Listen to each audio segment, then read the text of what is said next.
Babes of Quinte. I'm Katie, and that's Kay. We are your underqualified babes chatting with qualified people to learn more about the baddest and brightest people and events in the Quinte area. But first, let's catch up. Stop. It sounds like you're doing it. That's what, like, my bed in first year sounded like. Yeah, I had one. If you were, like, doing the do, it was like... Yeah, when I lived in Toronto, when I moved out of Kate's dad's place, I very briefly lived by myself, and I had, like, a metal IKEA bed. Yeah. And it, like, would squeak. It was like a cot. Like, some of the dorm rooms had, like, these really nice beds that would rise, like single beds. No, I had, like, one of the old school metal frame. Nice. Yeah. Oh, good It's time. an experience, though. In that bed. Joking. It was first year and no one knew what they were doing. Okay. Yep. Welcome to the pod. I was wrong. This is episode 9. 9. I know, we're almost at 10. And friends, you have been truly amazing because we have 500 downloads. We have 200 Instagram followers. I'm just, like, on top of the world right now. You're making 2 depressed individuals real happy. Keep it up. The fact that we have 500 downloads just, like, blows my mind. I was like, that means, like, people have listened to us. Our first episode has 94 down. I'm like, almost 100 people have listened to us speak. That's insane. I still don't quite understand why. Because we're hilarious with our self-deprecating humor. Okay, let's catch up. Yeah, so do you want to start with your week? So now I can finally tell you why my last week was a shit show, because it is officially out. Jeanette and I are off the farm because of some farming, generational planning. This is like a thing in the farming community, like succession planning, trying to pass a farm from parents to children is like notoriously hard. Like there's literally succession planners to help you do this. I had no idea. Yeah, you pay like an absurd amount of money and they help you do it. But I think that would have been really helpful. And it just we were living and working with Jeanette's mom and it just got to a point where it was not healthy anymore. Mm-hmm. So yeah, Jeanette and I last week we moved out of the farm and we're slowly separating everything, so we're like heartbroken. I think we're in like it's like going through a breakup. We're like going through grief. It's like you have all these like and like all the animals. Like what's happening with that? Like do they have to find new homes? Yeah, so her mom's gonna buy our sheep off of us. We're going to sell the water buffalo, just like heartbreaking. And then I'm trying to find a home for my potbelly pigs.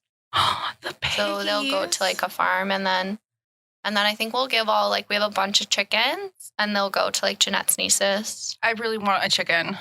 I'll bring one. I'm not allowed to have a chicken because the condo rules in my complex are you can't have chickens. And I'm like, damn it. I know. I feel like, so now we're like, yeah, it's been 3 years of this. And it's kind of funny. We were talking last night because we never really dated, I guess. Like we met. Yeah. And she was working wildfire and farming, and I was working 3 jobs, and then I would just come to the farm. Mm-hmm. So we were so busy, we never really dated. Like, we would just come to the farm, and then, like, make out at lunch and eat food. Like, that was it. And then I moved in. Like, that was it. So now it's like, oh, we're dating. Like, I'm living at my parents' for a bit. She's living in a trailer at her sister's. Oh, my God. And it's so funny because she's like, I'm a little bit homeless right now, and all her nieces know. And they're like, you're homeless. Oh, no. But she's not. She's okay. That's a lot, though. It's a lot. And it was, like, right before my brother's wedding. Yeah. So there was, it was a week. It was a week. And then I think the hardest part was we didn't want to, like, steal the thunder from the wedding. Well, yeah. Obviously. Naturally. And we weren't really sure where we stood with everything because it was so fresh last week. So at the wedding, everyone was like, how's the farm? And I was it's great. Like, it's so great. So I've cried a lot. I've laughed a lot. I've been angry. But now I'm kind of just like, I think we're just like phasing out of it. Well, it'll take time. It'll take time. And now we have to like find a place to live. Well, if anyone knows somewhere. If you let me know what your budget is, I'm really good. Yard. Yeah. I'm really good at this stuff. Well, I just took my dogs to my friend's house, and they have a fenced-in yard, and I was like, this is amazing. Oh, yeah, my yard's fenced in, too. It's great. Oh, I'm going to bring my dogs there to run around. It's not a big yard. That's fine. There's no grass because I can't. What? Okay, so when I moved in... don't you have condo fees that pay for this? Okay, yeah. So I have a front yard and a backyard. And when I moved in, they had just finished digging out, like there was part of the basement that needed to be fixed because it was leaking. Okay. So they had to completely dig out my entire backyard to be able to get to this part that they needed to fix. I don't understand what happened. So when I moved in, I didn't have grass. And you still don't have grass? Well, no. Here's the thing. I did have grass at one point for about 2 summers, and then I killed it. It's like this summer, it just didn't come back. Oh. It was like, no, we're done. We've had enough of that. That's weird. I feel like that's not a you issue. There's like some grass, but it's like mostly like clover and like weeds. Okay.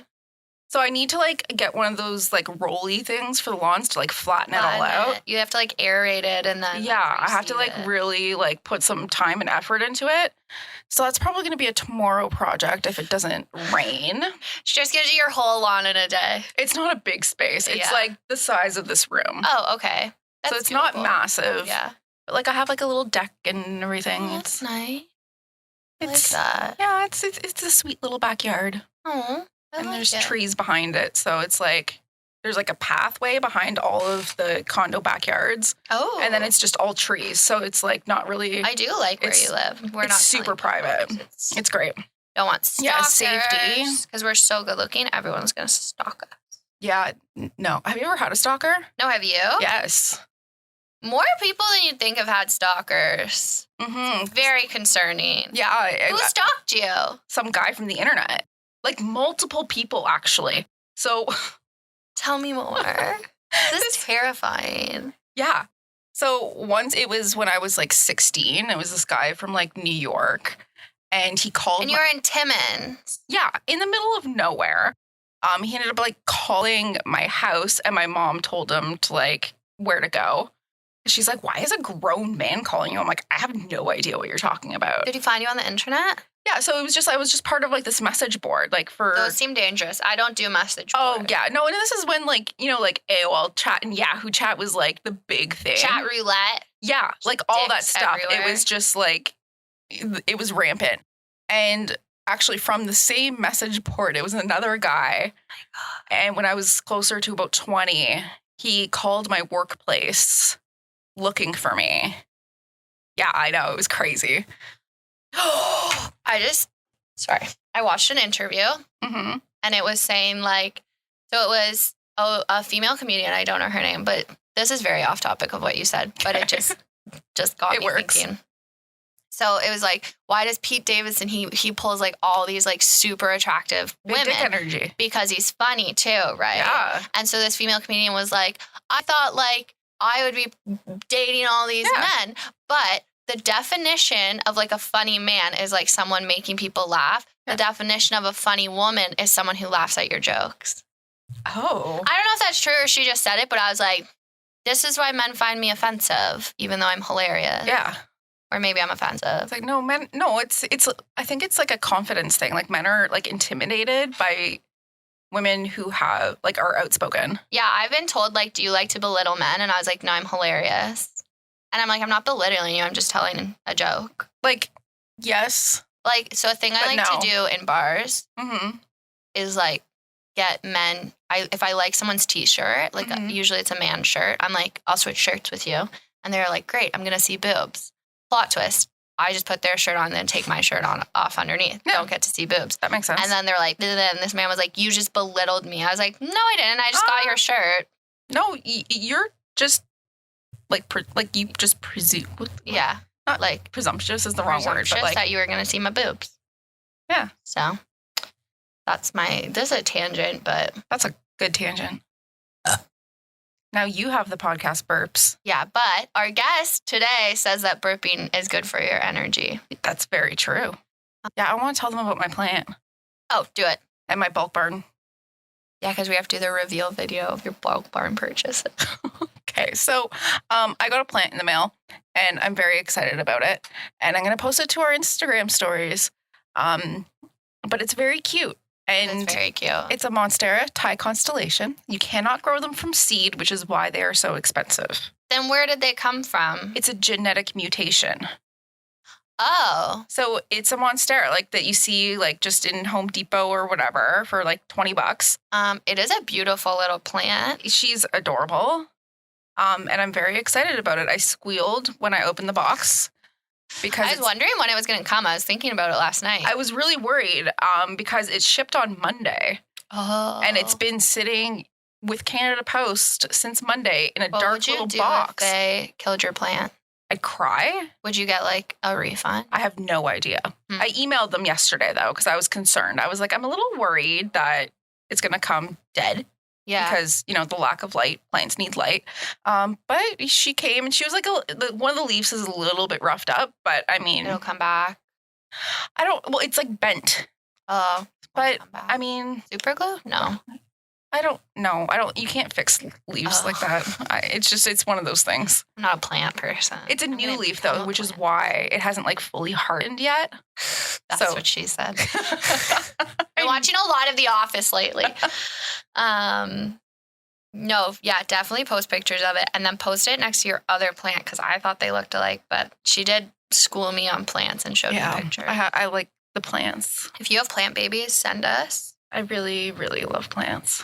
Our guest today, I'm very excited. I'm so excited for you guys to hear this. Was like, I just sat in awe the entire chat because I was just like, yeah, I just wanted to soak in everything. I'm hoping we can keep having her back to do like little education. I would love it. Thing. So, ladies and gentlemen, and everyone in between, enjoy our chat with You're About to Find Out.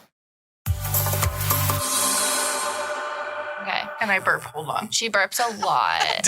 She has heartburn. So I was going to say, that's an energetic, I do energy work too, right? And that's an energy movement thing. Really? Yeah, like burping and farting is like a thing that like when you're doing healing work, if you're like holding other people's energy, you just like let a big burp and release it all. Like that's a thing that happens in healing work. So that's what you're doing. It might be that you're just holding like stuff. Too much it could be heartburn, but it could just I am holding a lot of stuff. Yeah, so you could just be releasing it.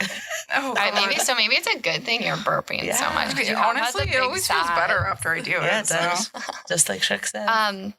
We're excited to introduce our guest. She is a local queen who grew up in Deseronto and currently lives in Tyendinaga Mohawk Territory.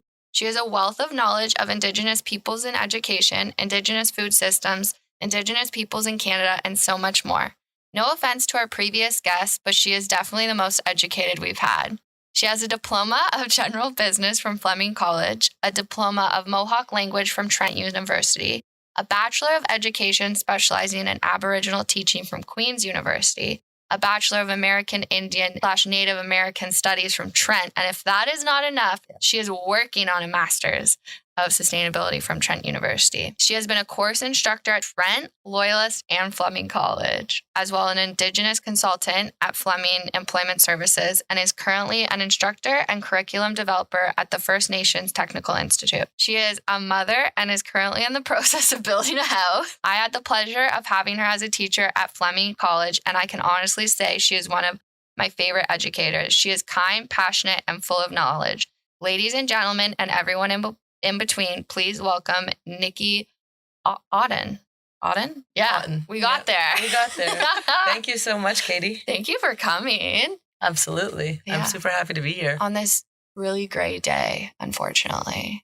It's very gray, but I'm super excited because the gardens are like screaming for it. And so as a food person, and watching the gardens suffering over the last few weeks of so dry heat. Yeah. It's super exciting to see the rain. Do you have a garden at your house? I just have a couple of things this year. I have some beans in. I have some had garlic. I'll put garlic in again in the fall.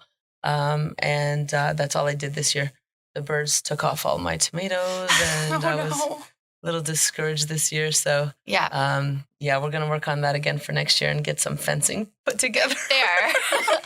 Yeah. It's the things you don't think about when you're doing a garden. You're like, this will be fine. And then all the little animals take your goodies. And that's part of the teachings for us is like when you plant enough to eat, you plant enough to grow again next year so that you have seed for next year. And you also plant enough to make sure the animals are fed too, because we're taking over that space, right? And so taking away from their natural food system. And so we plant enough to make sure that they can have some, and we will still have some, and we'll still have enough to plant for seed next year. So it's all part and parcel of the program, I think. Yeah, that makes me really Mm-hmm. happy. Because I feel like usually people just get frustrated by the animals, but that's the secret. You need to plant a little bit extra. Plant a little bit extra for them. Yeah. Put a little bit outside of the fence. Like put the fence up, but put a little bit outside of the fence too, so that they can share in the harvest. I love that. Yeah. I have so many questions for you because you were my teacher at Fleming, and then I found out you were from Tyendinaga, which was so fun. And then I'm not doing what I went to school for, but Lots of people don't end up doing what they go to school for. Yeah. And Super common. so I guess my first question for you is, did you always have a passion for Indigenous curriculum and education, or how did you start? I never wanted to be a teacher. Okay. I never wanted to be a teacher growing up. Isn't that hilarious? And now you're very much a teacher. It's the only thing I do. It's the only thing I can. It's really the only thing I know how to do. No, it's not. But yeah, when I was growing up, I wanted to be a translator interpreter because language was my passion. Language has always been my passion. Yeah. So growing up, I did French and Spanish and German. Getting into high school, they introduced Mohawk in my grade 13 year, so that dates me just a little bit. So that was late. Yeah, and so I took one semester of Mohawk in high school. Then I went to Trent University in 1992, way back in the 1900s. That's not. It sounds like you're saying you're from like 1901. Like it feels like it's sometimes. Are you from medieval time? So in 1992, I went to Trent, and so coming out of high school, I didn't have the grades to get into the translation interpretation course. All my language courses were high, but things like history was not. And you know what I mean? Yeah. So I brought my average down. You needed an 82 to be considered for the translation interpretation program. I graduated with a 78. You're so close. I know, it's gross, right? Yeah. It's gross. It was so close. And so I was a little bit deterred by that. And then I wasn't really sure what I wanted to do. But because I fell in love with speaking Mohawk, I thought, I guess I should just go take some Indigenous studies courses and maybe be a teacher, right? And so that's the path I ended up taking. Can you tell us a bit about the Mohawk language, because it's lost? Is that the correct thing to say? No, it's not lost. It's never been lost. It kind of had to go underground for a while because of colonization, and it was at one time illegal to speak the language. Stop it. Really? Yeah. I had no idea about that. In the Indian Act, it was actually against the law. You could be jailed for speaking the language in a public place. You could speak it in your home, but you couldn't speak it out in public. And so it did have to go underground for a long time. But we try not to use words like lost or just because it seems like it's erased, right? Yeah. And then we don't want to try to erase things like that. It's very much in a revival stage right now, or a resurgence stage, really. There are a lot of, I think every Mohawk community has an immersion school for elementary level school kids. So school kids start. Yeah. That's amazing. Yeah, so That's really cool. And often at the preschool age, like there's language nests where parents and children can come together and learn, because a lot of parents haven't been able to get that education. Well, now, though, some of those kids who have been through elementary school in immersion are becoming parents. Yeah. In some communities, they've had it a lot longer than in our community. Do you know when the immersion program started in? Let me think about this, because my youngest... We can circle back. Yeah, my youngest person went there, my youngest child, and he's now 19. He probably started when he was 5 or 6. Oh, okay. So it's been a little while. And now those kids have all just graduated from high school. Like the first cohort of that school have all just graduated from high school in the last year or two. And so that's pretty cool for us as, the first group of parents, watching that and the impact of that. So Mohawk is a polysynthetic language. So it uses both sides of the brain simultaneously, because instead of, in French and Spanish and we just kind of like every word is a separate word, right? I will go to the store to buy a shirt, right? In Mohawk, those just become prefixes and suffixes and prefixes and suffixes and more prefixes and more suffixes and squished into a 25-letter word, right? Like it just becomes this great big long thing. So your brain is constantly calculating what's happening And so you're building math skills at the same time that you're building language skills, which normally doesn't happen when you're studying like English or French or whatever. And so because of that polysynthetic aspect of the language, so that's a pretty unique feature, I think, of Mohawk. And because of that, like a lot of our kids graduated elementary school with math and science awards after not having spoken any English in the school until grade 5. Yeah. Right. They would go to school in immersion in Mohawk until grade 4, and then 5 to 8 was English with Mohawk as a secondary language, like you would learn French in the schools here, right? And so that was pretty cool to watch that happen, right? Like you've learn Mohawk, and there's a sort of a stigma that if you learn a second language in school and in immersion, that you won't be up to par in English. But it only took our students maybe 1 to 2 years to catch up and advance beyond their grade level in reading in English. Wow. So I thought that was pretty cool too, like to just watch that, progression. Yeah. Well, I feel like too, if they're using both sides of their brain, it almost, it's just like training your brain to learn these things. It teaches your brain how to learn. Yeah. That's I'm the like, cool I part. needed that growing up because neither sides of my brain were working very That's not true. hard. I had you as a student. I know that's not true. Well, now they're doing okay. That's so cool. And I feel like as someone who grew up in Belleville, and I said this in your class, actually, like I always felt there was a separation between Belleville and Tyendinaga. So as someone from Belleville, I never knew, there was the immersion programs or what schooling was happening. So. Yeah, that happens in most Indigenous communities, that there's a disconnect. And that goes back to the Indian Act, right? Yeah. It was illegal for non-Indigenous peoples to be on territories. There are trespassing laws to be on territory, right? So still today, a lot of non-First Nations people are intimidated to go into community for any kind of events. Like, for example, a powwow, right? I just last summer was asked if there was a powwow happening I was at the laundromat, doing my thing. And a lady was there from out of town and we'd been talking and she's like, is it okay for, white people to go? And I'm like, oh my gosh, that's part of the whole thing is to get non-Indigenous peoples there. You told me this summer. I was like, I didn't know that. Yeah, I didn't know that. Yeah, it's part of it is like for us to come together and celebrate that we're still here, that we're still doing our things, that we're still celebrating, we're still wearing these clothes, and also that we're evolving in what that looks like, right? Because another thing that happens in the minds of people is that what we were in 1900 or 1700 even when Europeans were out here, that's what we should still be doing, right? And so there's that so not static, realistic. static culture concept, right? And so, but we evolve just like everybody else, right? Like every culture around the world is constantly in evolution, and as human beings in the English language, we're constantly evolving, right?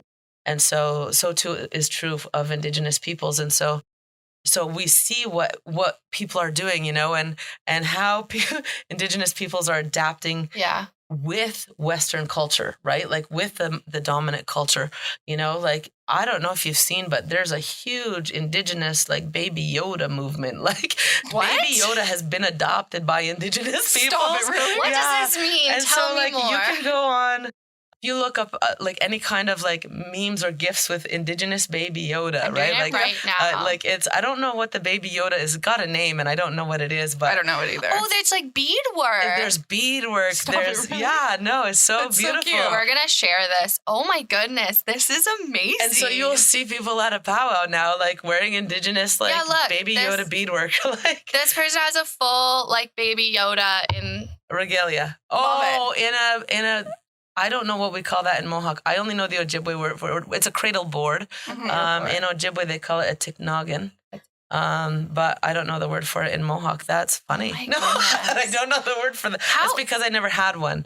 But I follow this really cool girl on TikTok, and she teaches Enoch. Is her name Christine? I think so. I love Christine. Yeah, no, and it's just like, I was like, this is fascinating. And she's like constantly engaging her followers to like, and then teaching about her culture just through TikTok. And it's like, I think that's like such a great way to reach like young people. Yeah. There is an entire native TikTok section. Like if it's so amazing. And I think for me as a white person, sometimes I don't know how to approach like the topic or how to ask questions necessarily. And so I found like social media to be I'm like, okay, here's a place to start. And I follow someone and she does a lot of Indigenous food. And so it's like the traditional beluga and elk and like eating food raw. And it's just like learning that. As we talk about that, I'm going home after I'm done here to put a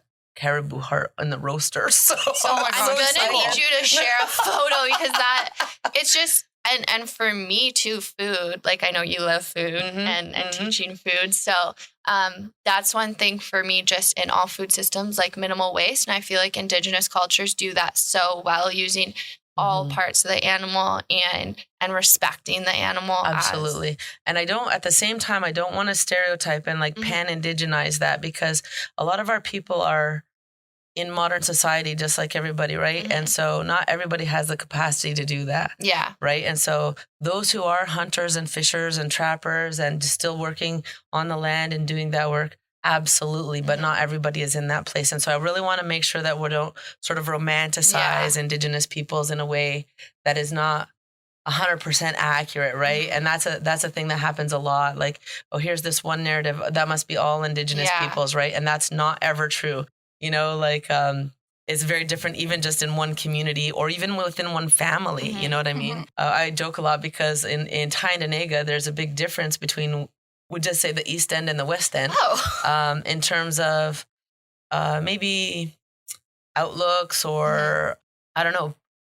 There's a difference in who we are as people, right, on the East End and West End. And so even within my own family, like my brother who's passed away now, but there's a very difference between me and my brother. Like we grew up in the same family with the same mother, the same dad. Like we went to all the same ceremonies.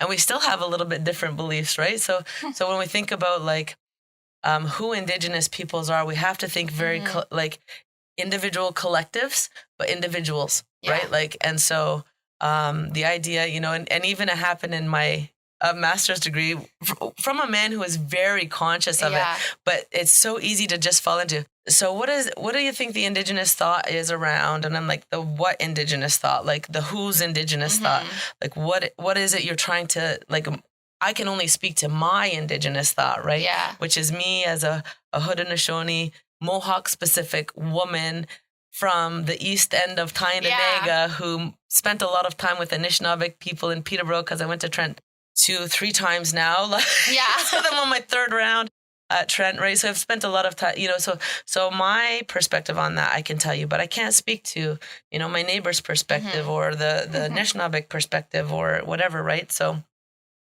the same is true with these ideas of who we are as a people, right? And so but yes, that is historically the way things were, and through colonization and through evolution, that has kind of dissipated a little bit, but still, to the best of our ability, that's exactly what happens. We use the most of everything so that we don't waste, whether it's plants, whether it's animals, you know, whatever it is. Yeah.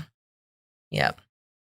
I'm just in awe right now. Yeah, I'm learning so, like, I could just listen to you talk for like hours. I'm just like learning. That's good, because I could talk and talk. And that's one of the things I tell them. I'm like, well, I did get the gift of gab. If there's nothing else in the world I can do, it's talk. Perfect. You're on our podcast once a month. You don't have to start your own. Just come here. We got you.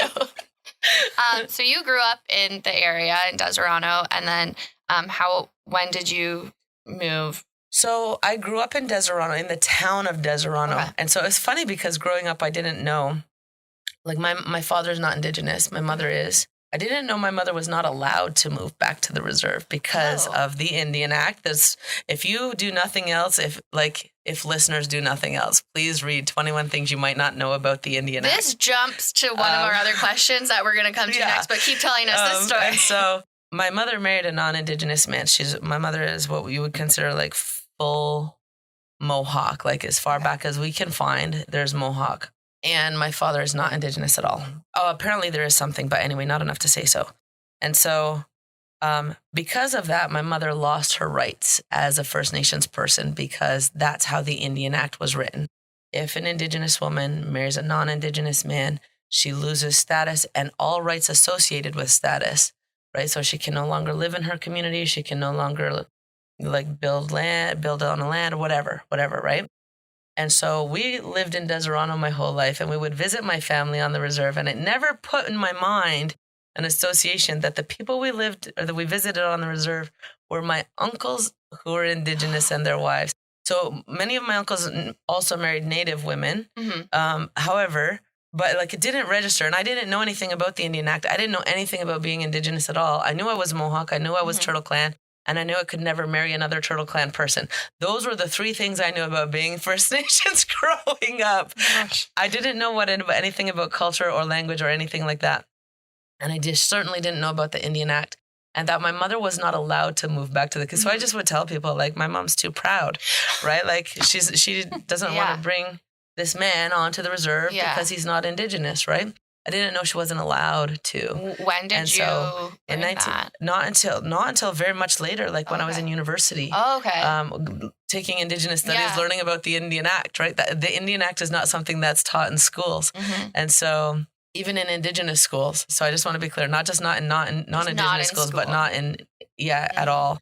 And so it wasn't until later that I was like, oh, wait a minute. And then I realized, so growing up, there was some, sort of racist childhood behaviors, right? Like, because I was Mohawk in a non-Mohawk school, even though I realized now growing up, probably half a dozen to maybe 10 of us, 2 handfuls, we're all Mohawk and we all didn't talk about it, right? Yeah. And now as grown-ups, I'm like, wait, you're Mohawk too? Wait, what? You too? Wait.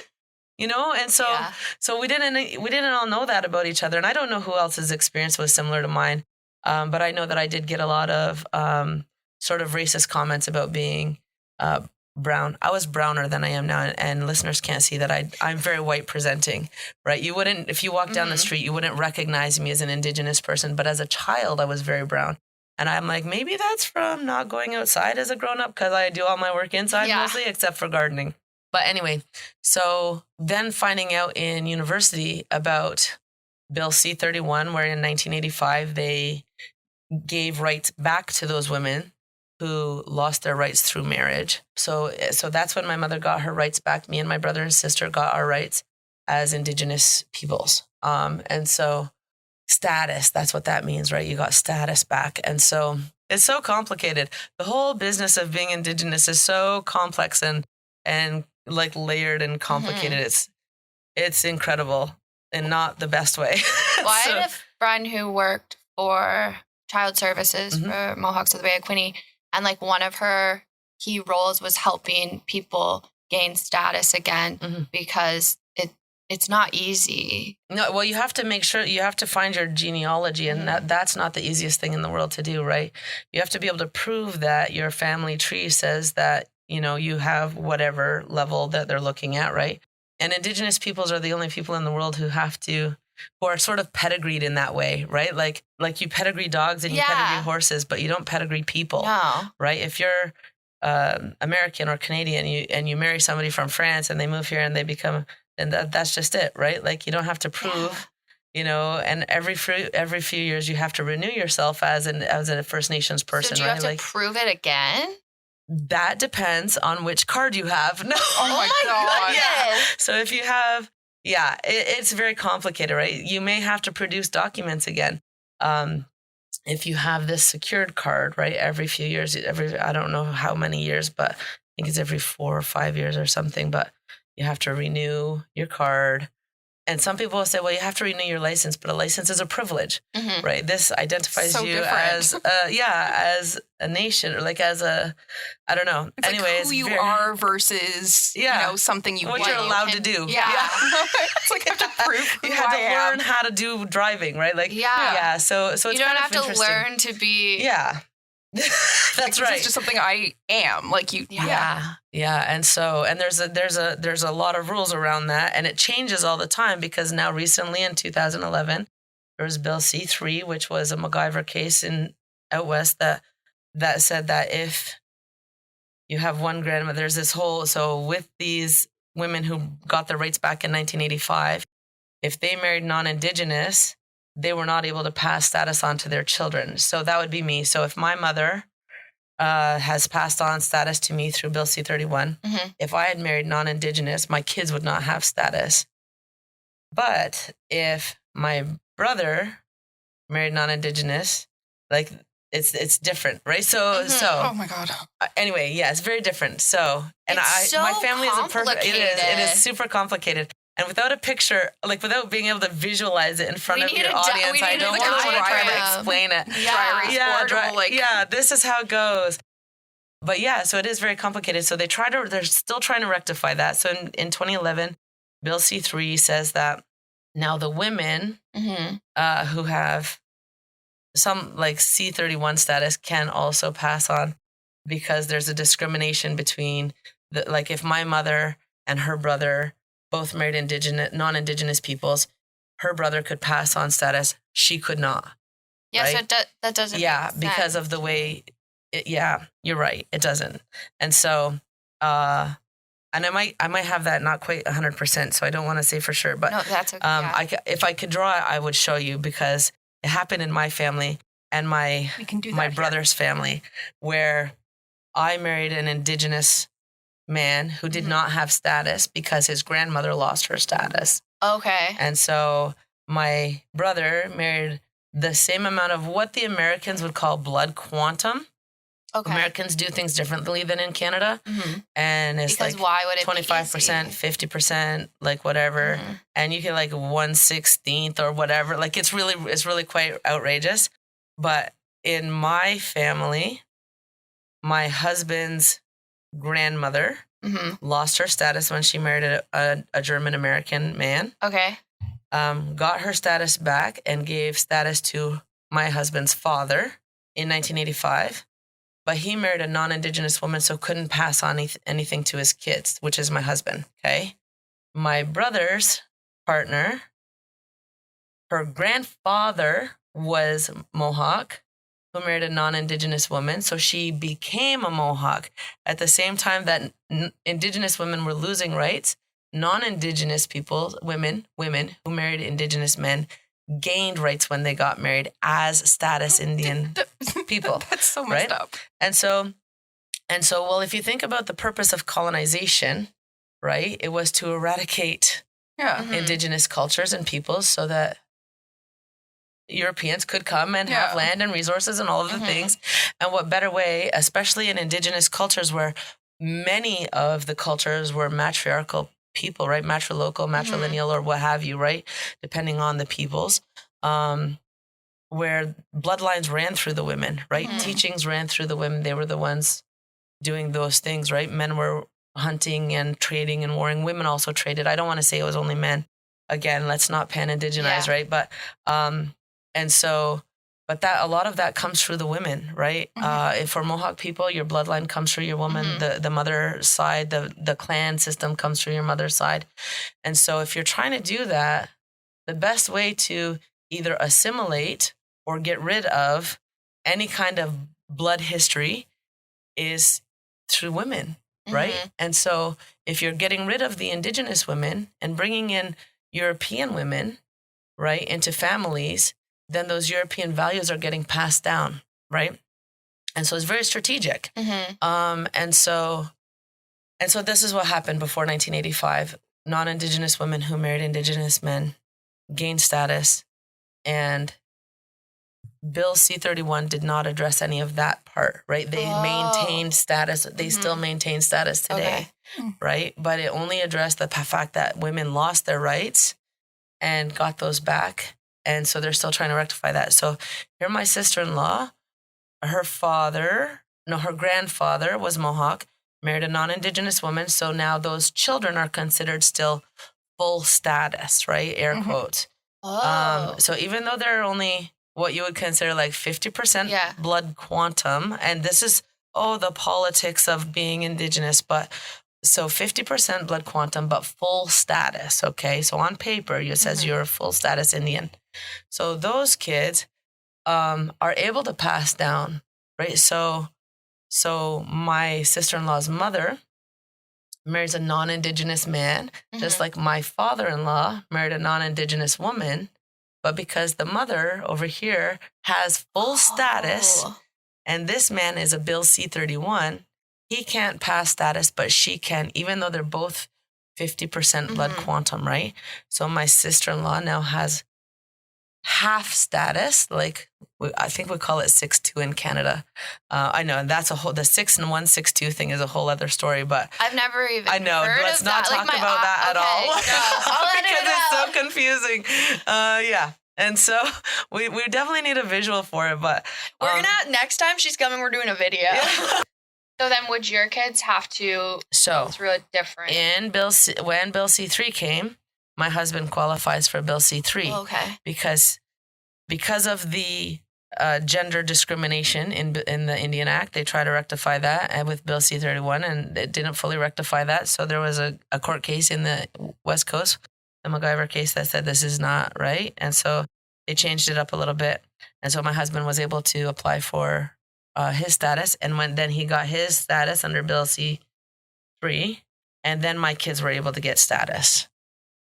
Wow. You just answered so many questions from my childhood. Yeah. I grew up in Northern Ontario. Okay. And like when in the spring, when Attawapiskat would like flood, they'd all come to Timmins. Yeah. And like we just had like in schools and stuff, they were like, I'm trying to say this and like not be a douche. The white kids didn't associate with the Indigenous kids. And it was me and a couple friends, like we made friends with everybody. Like that's just how we were. Yeah.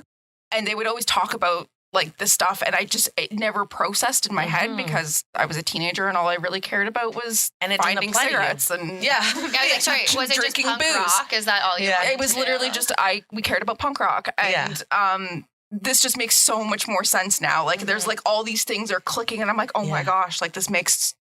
And if it doesn't apply to you, you have no reason to want to learn it, right? Yeah. And so the general majority of the population, it doesn't apply to, right? And this is only First Nations, right? This doesn't apply to Métis and Inuit people.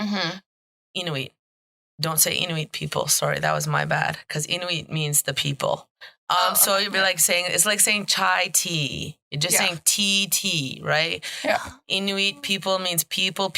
It's just really silly. But anyway, it's a habit I have from my childhood and I still do it. So I'm trying to catch myself.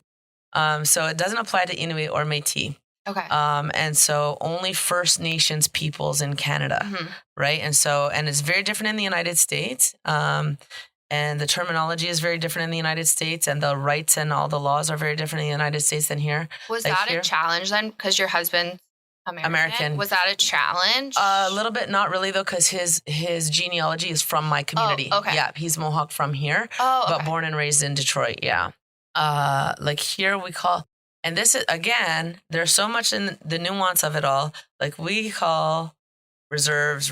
There are lands in reserve for Indians. Lands in reserve for Indians. And Indians, because it's still called the Indian Act, we're still on our band card, status card is still Certificate of Indian Status. It is not politically, socially acceptable to call people Indian.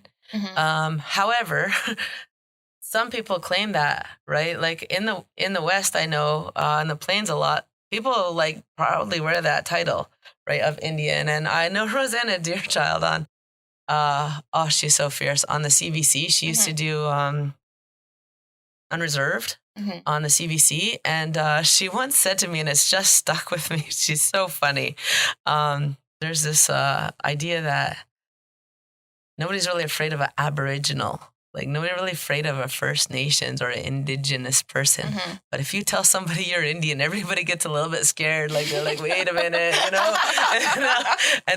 And she's from the West. I'm not exactly sure, like Manitoba, maybe somewhere out there, but which is a very different culture than what we see in the Quinte area, right?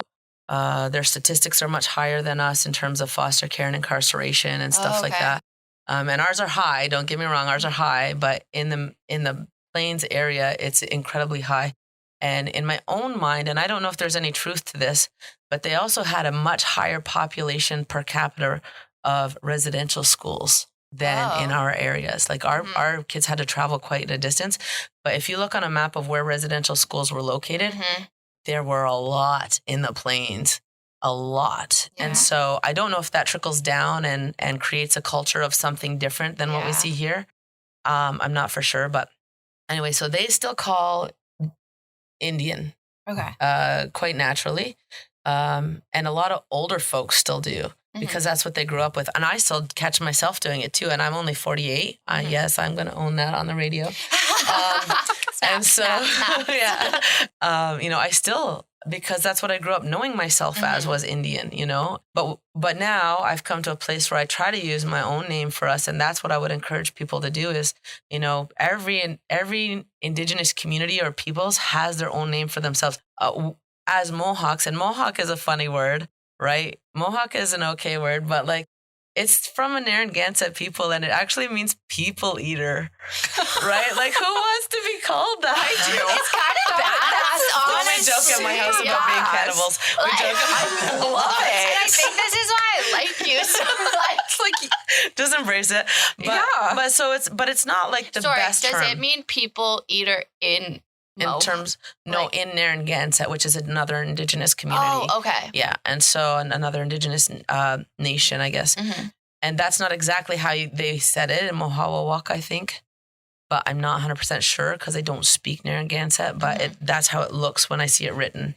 But so our word for ourselves is Ganyantgehaga, right? And if you see it, you won't know how to pronounce it because it's been standardized and it doesn't look, K sound like G, a T sounds like a D. None of the English rules apply, right? There's sounds that we don't have in English like, and so there's these things, right? Lengths and glottal stops and stuff like that. So to look at it, you might not be able to figure out what it says, but the way we say it is Ganyantgehaga. And so that refers specifically to, and it's defined as the people of the flint or chert maybe, but this particular type of rock, right? And so because that's where the landscape where we were from. So that sort of describes us. And that's how you'll find a lot of Indigenous peoples are described by their geography, right? By what's happening around them, the landscape or the location, if they're by a river or by a rapid or by a, standing rock or whatever, right? These are all descriptions of places. And that's how the people identify themselves according to the land, right? Because our cultures are so entwined with the land. There's not a separation of those things. And so Ganyantgehaga, is what we use for ourselves. Ungwehungwe is like original people. So what we would use for all sort of Indigenous peoples, right? And then we have specifically, in Mohawk, we say the Rodinushoni, which is the confederacy, the word we have, like the people, it means they make the house. But it refers to the Haudenosaunee Confederacy is what the most common term, which is an Onondaga term.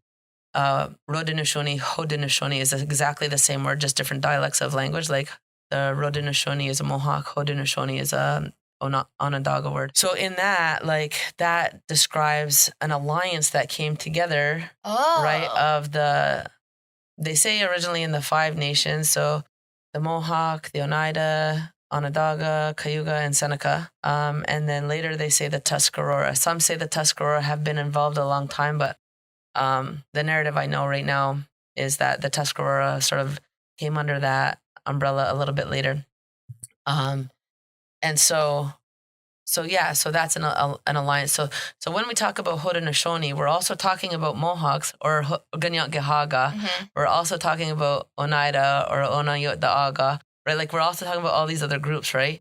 But if we're talking about Ganyantgehaga, that's only Ganyantgehaga. That's only the Mohawk people, right? So there's these terminologies, and ideally, get to know the people nearest you, right? Like get to know what do they call themselves, right? Because that's the most respectable thing to call them, right? Is by their own nation name, right? And so we talk about like nationhood, we talk about community, right? Like communities are named differently. Like we're Tyendinaga or Mohawks of the Bay of Quinte, but we call ourselves Gontege, right? And so that's just old people remember that's what we call it, right? And that there's a couple of different bodies of thought. It may come from a sort of evolved or slang term, Gahandage, which means on the field, right? Which is very descriptive of Tyendinaga. If you've ever been there, it's pretty flat. Pretty flat. There's a few hills, but no real. Yeah. I don't even think there's like a roll. There's Eagle Hill. We got that one. No. so yeah, but it is flat and it's all agricultural land, right? Which is great. But But if you go somewhere else, it's like the place of the Standing Rock where there's one big, or the place of the Rolling Hills, right? Like, so there's these different things. And so the other body of thought about Tyendinaga is that it could be because, so before us lived the Mississaugas of the Credit, who are now located in like the Six Nations. There's a pocket there where the Mississaugas have been relocated to. And so in that area up by like Hamilton, Brantford in there. But they were here when we arrived. And I don't know all the politics of that transition, but that was 1784. Before them, at some historical point that I don't know, were Hurons. This was a Huron community. And we know that as Haudenosaunee, as Haudenosaunee people, because our stories say that the peacemaker who formed the Confederacy, who brought those nations together in an alliance, was born in Tyendinaga. We are the birthplace of the peacemaker at Eagle Hill. And he was a Huron man. That's those stories that have been told down through generations, right? So we know that at some point this was a Huron community long before. There are some theories that could have happened around 1142. People who studied a really long time ago. Yeah, some people who studied like moon phases and solar eclipses and so forth like that. I think it's solar eclipse stuff because part of that story of that peacemaker down in New York, where we were all located before we came, split up through colonization and wars and stuff, was that there was a total eclipse in this particular area, I think near Cohoes, but Cohoes Falls. And so people who studied eclipses sort of look back, when would be the last time there was an eclipse in that area, right? And I think it was 1142. Wow. And so whether it was that eclipse or a different eclipse, we don't know, but that's the earliest that they think it could have happened, right? So we're talking a very long time ago, right? This might have been Huron territory. So yeah, so that's kind of a cool little snippet of like, and then we came up here during the like 1784 to 1780. There was that revolution, right? The American and then wars that I'm not in history. Remember, I even mentioned I didn't do well in history. But I know it did happen, something there. Yeah. And then is Tyendinaga a Mohawk word, or was that? Yeah, so Tyendinaga is the name of a man named Joseph Brant, who traveled from New York, who is a very political person, very active in politics, did a lot of negotiations with the British, was actually educated in Britain, was taken to England to study. But anyway, so he brought a party of people up to Tyendinaga and then on to Six Nations. So Tyendinaga and Six Nations has families who are related to each other, but that was his name, Deseronto. And so again, there's that, I can't really say that properly, so we'll call it Tyendinaga. You know what I mean? So, which happens a lot. The word Deseronto is a Mohawk word, Deseronto. There was a Captain John Deseronto. So yeah, there's so many words, and it's pretty cool because I was noticing in Picton, or across in the county, I'm not sure if it's exactly in Picton, there's a Schoharie Road. And if you go down to where the Tyendinaga Mohawks are from, which is like the Fort Hunter area, there's a Schoharie Crossing. There's a state historic site called Schoharie Crossing, which is actually the village place of where the Tyendinaga Mohawks came from, at Schoharie Crossing, where there was a fort there. And then outside the fort was a village of Mohawks that we were some of the people that came up this way. But down that way, it's Schoharie Crossing, and there's a whole town of, and I'm like, and then there's a Schoharie here. And I was like, what? They brought the name with them. That's kind of cool. You know what I mean? Like, and if you don't ever go down there, you will never know that, right? And so kind of seeing that relationship was pretty cool. And I have only ever known the county to be home to maybe Cayuga folks across the Confederacy. Not to say Mohawks never spent time there, but that it was a largely Cayuga area. And so I thought that was pretty cool, though, that there was a Schoharie Road, and I'm like, I know this place, you know. I spent a lot of time down in the valley where our people are from, teaching down there as well. Wow. And learning I did some of my undergrad research down that way. So. Oh, that's cool. So you did. I guess it's not like a co-op really. It's like, would it be like just a placement? Like when. No, I just went down there to do research. Like I was doing a paper and I'm like, I want to do some history stuff on my community. And so I went down and researched in the archives of the State Museum. Wow. As well as at the Schoharie Crossing State Historic Site. So it was pretty cool. I got to see the baptism records of the First Nations, the Mohawks of that community, which was kind of weird. Yeah, like before we all came up here. Mm-hmm. So yeah, it's pretty neat. I was thinking about resources too, and one thing I pulled up, because we had to read this in your class, and it's very interesting. 21 things you may not know about the Indian Act, and I believe it's a book. It is a book. Okay, well, I'm going to read that because. And if you're not a reader, you can go on YouTube and watch an interview with the author who talks about it. We will share that. With Stephen Paikin, thank you. You're yes. welcome. And so he does an interview with Bob Joseph and talks about it. And so there's a YouTube if you're not a book reader. Is it an audiobook? It is an audiobook. I just saw it on Audible. Lovely. Yeah. Okay, yeah, because I love audiobooks. Sorry, I was Googling it as we were talking because I remember reading it. Another one is the textbook that we used for class, which was Indigenous Rights by Chelsea Vowell. Okay. And she talks about contemporary issues for First Nations, Inuit, and Métis in that book. And so we're talking about, so we often hear, and this is one of the things that happens right now, and is we keep hearing about the traumatic side of Indigenous peoples, right? Mm-hmm. Residential schools, 60s scoop, and it needs to be learned and it needs to be taught. Absolutely. I feel like we're coming into a place soon, or if not now, soon, where we get to start teaching about the beauty of it, right? Things like Indigenous communities across Canada contribute $30 billion a year annually to the economy of Canada, right? That's not a statistic we know. I found that on Royal Bank of Canada website, right? And so I was wild. Why we don't know that, right? That's something for Indigenous peoples to be proud of. We keep hearing about trauma. If you keep hearing about trauma, you stay in trauma, right? And so we need to also start, as we're teaching trauma, also teach the beauty and the positive side of Indigenous cultures and peoples and contributions and all of those things, right? And so there's different things like that, like that we don't hear about, and so I feel like that's the place we're moving into, right? We definitely need to know the history. We definitely need to know the trauma, because that explains where we're at today, right? But how we move out of there is by learning this other stuff, right? Like and that's the exciting. That's the exciting part, is that there's these beautiful cultures, these beautiful languages that are coming back. Yep, we're still down, right?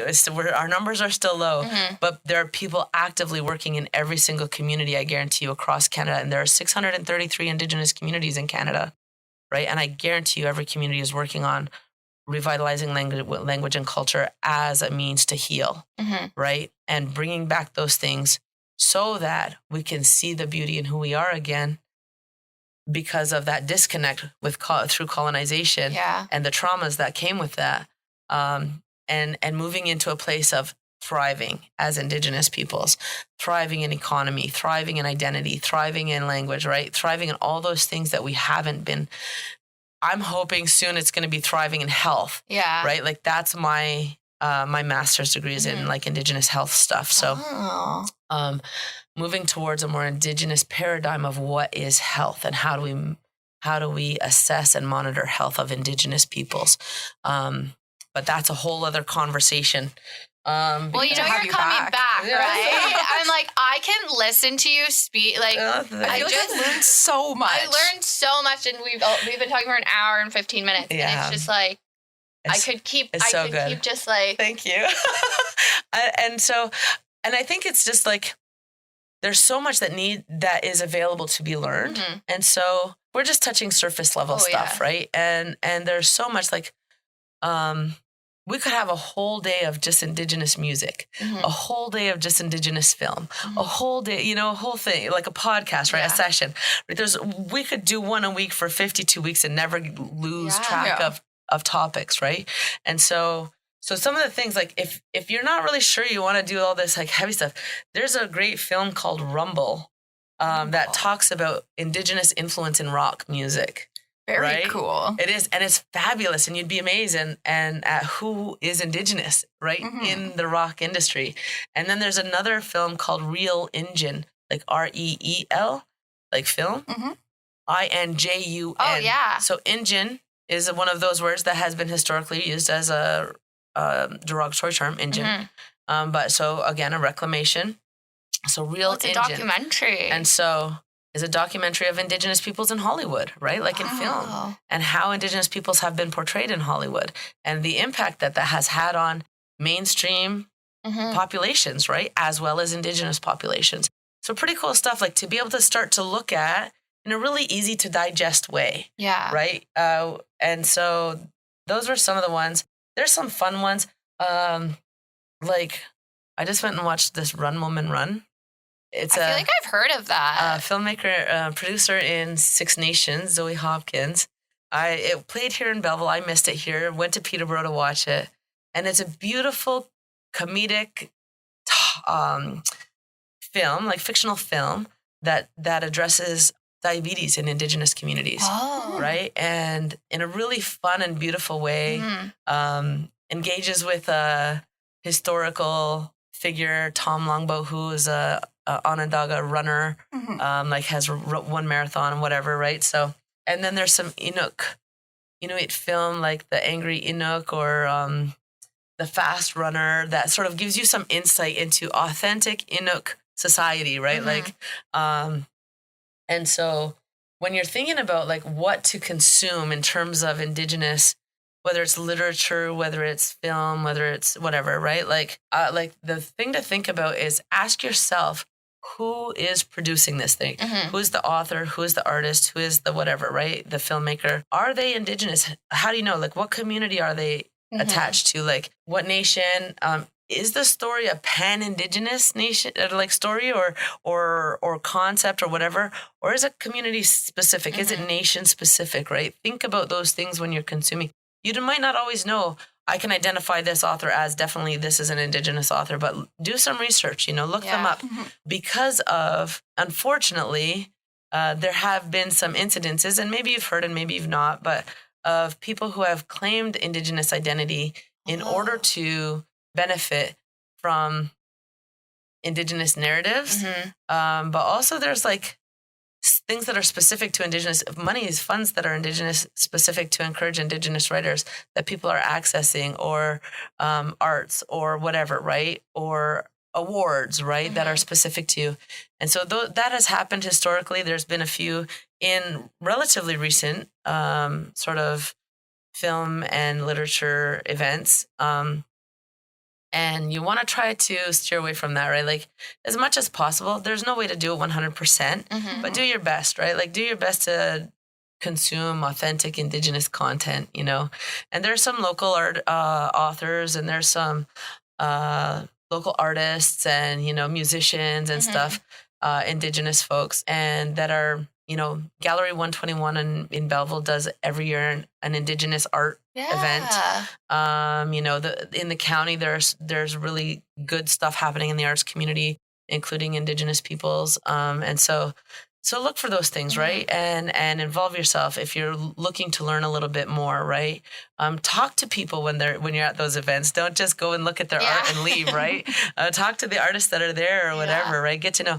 The best thing I can tell you is get to know some Indigenous peoples, right? I think we're pretty awesome. You know? And so, I do too. And we all have such different things to offer, right? There's entrepreneurs, there's, healing people, there's food people, they're just like in every community, we all have those things, right? And so Indigenous peoples are no different, right? And so get to know somebody whenever you can. And it's a little bit tough. There's a friend of mine went out to Saskatchewan to go to school, and she is, I don't remember what nation she's from anyway, but my friend who is Mohawk from here engaged with an elder out there. She was like fascinated by the fact that my friend was Mohawk. And she's like, that's why you are so pale, because we're from the East Coast. Before we came to Canada, we were sort of like Eastern New York over towards Vermont, in that sort of area. That's our sort of traditional territory. She said, you guys have been intermingling with the Europeans for the longest, so that's why you're such pale skins over there. I'm like, that actually makes a lot of sense. I'm like, because colonization happened from the east and moved westward, right? No, that makes sense. So that took longer and longer. We talk about contact as this point of 1492 when Christopher Columbus showed up in the Caribbean. Yeah. But that's only their point of contact, right? They came north at different periods. And so contact was different for every Indigenous nation, right? And in the north, it's very recent. It's relatively recent. Yeah, I guess that's just things too I've never even thought about. Yeah, so there's multiple points of contact, right? There's no one period where contact happened, right? And so just things to think about. But yeah, anyway, I don't know where I was going with that story about that lady, but it was so fun. Amazing. Is there anything before we wrap up that you want to shout out? Any like socials or events or things? Well, the Mohawk Fair is coming up September 9 and 10. It is going to happen. Unfortunately, our powwow didn't run this year, but that is going to happen. And yes, people from other communities are welcome to come. It's not just for the Mohawk people. I'm going to put it in the community calendar. So what can we expect at the fair? Fair stuff. It's just, so it's just but you may find the things that will be different at the fair is you may find Indigenous food vendors. You may find Indigenous arts and craft vendors. This sounds right up my alley. You know what I mean? You said there is still there still is a midway. There still is a demolition derby on Friday night. There still is I think there is a wrestling event happening this year, which will be fun. Gosh, that's so fun. Buy your advanced wristbands now. Yeah. And so I'm on the Facebook page. So yeah, so that's a fun thing. Yeah. I don't wholly know what's available to the public right now. I know there are some small community events, and there's the pop-ups are happening. Pop-ups in the park every weekend, I think. Every Saturday, Sunday. Every Saturday and Sunday in the Powwow Park on Bayshore Road, which is also called Jitkeri Hod Park, I think, which means under the pines. And if you when you go there, you'll know why it's called that. It's just a whole park of pine trees.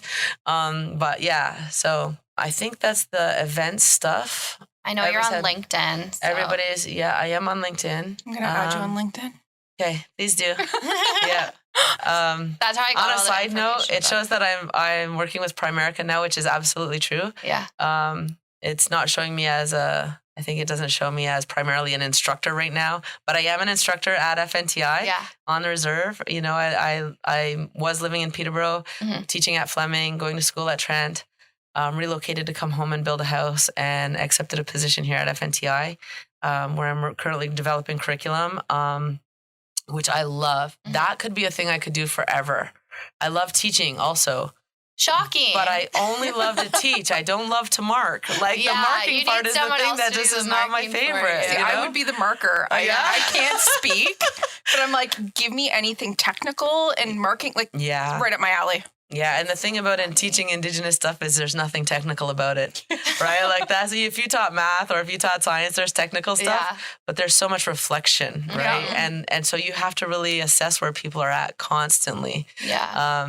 And so it's a lot. You are involved. You are seriously committed to marking once you start marking stuff. Yeah. It can be very emotional and it can be very personal, and it's beautiful. It's beautiful. It's just time consuming and exhausting, right? Yeah. And any teacher will tell you the same thing. Report card time, if you're in elementary school, gross. Oh yeah. Gross marking time. I feel like being a teacher except for that. Yeah.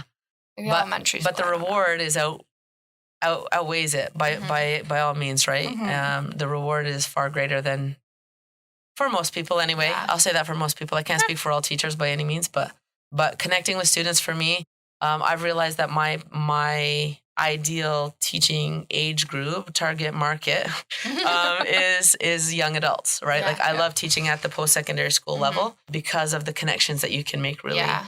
I love teaching at the elementary and high school levels because of the way you can lift people up and bring their, for me, teaching is about, this is a whole other conversation too. But the teaching thing is a whole other conversation, but is teaching people how to be okay in life, that school's not really everything. Yeah. You know, because we've put so much emphasis on school for so long. Yep. And education is important, and I never will negate the importance of education. But education happens on so many levels all of the time, constantly. We are in constant modes of education, right?